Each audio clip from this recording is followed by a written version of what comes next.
Hello, good day. This is Avi Hemandas for management class under Mr. Zara. This is the final. My business proposal was for a mixed martial arts gym.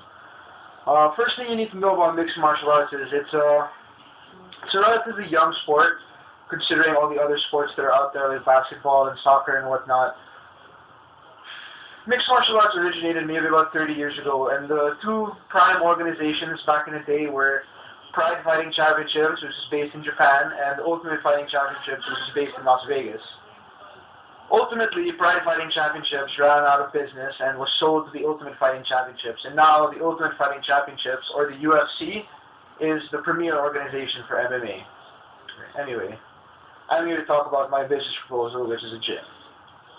So, as what I've said, MMA is a relatively fresh sport and has only been taken seriously for the past 30 years or so.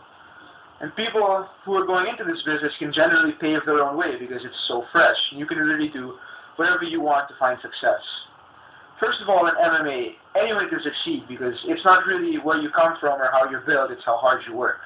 And it's how hard you embrace your technique. Anyone who has no job can easily pick up a pair of gloves and embrace the grind, which is very cool because you're setting no limits for yourself, which is very inspiring. There's lots of money to be made as a professional fighter if one chooses to go down that path, and perhaps an MMA gym could springboard that for many fighters.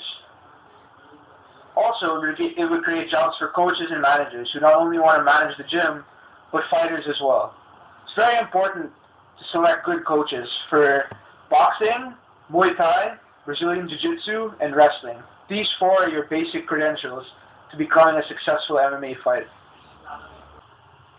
Another question that was brought up was about population control and how this can help in reducing the amount of Filipinos. Well, an MMA gym can't really do that. It can't reduce population, but what I can guarantee is perhaps it can help improve the situation of the current population.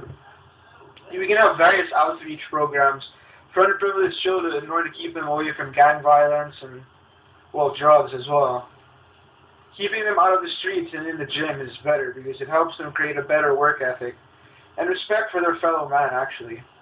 There are programs like this already being done in Brazil and Thailand that have shown amazing results and produce quality fighters.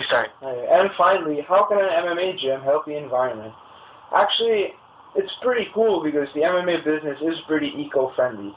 And one thing I've been thinking about is actually quite an original. It's something that's never really been done before that we can start on our own. I was thinking that we have a tournament for charity where fighters in our gym take on all comers, even fighters from other gyms, in a tournament where all proceeds go to a foundation that focuses on preserving the environment, like Hirebon or any foundation really that needs the funds. Also, since the MMA community is so small here, word of mouth is very powerful, and a small community backing a noble cause will eventually garner enough support to make a difference. It's really interesting in the sport of MMA just because it is so young that you can really do what you want. So I would like to go into this business while it's still fresh and while there's still not that much exposure and all that mystique behind it because we can really develop it to our liking. For your consideration, this is a mixed martial arts gym.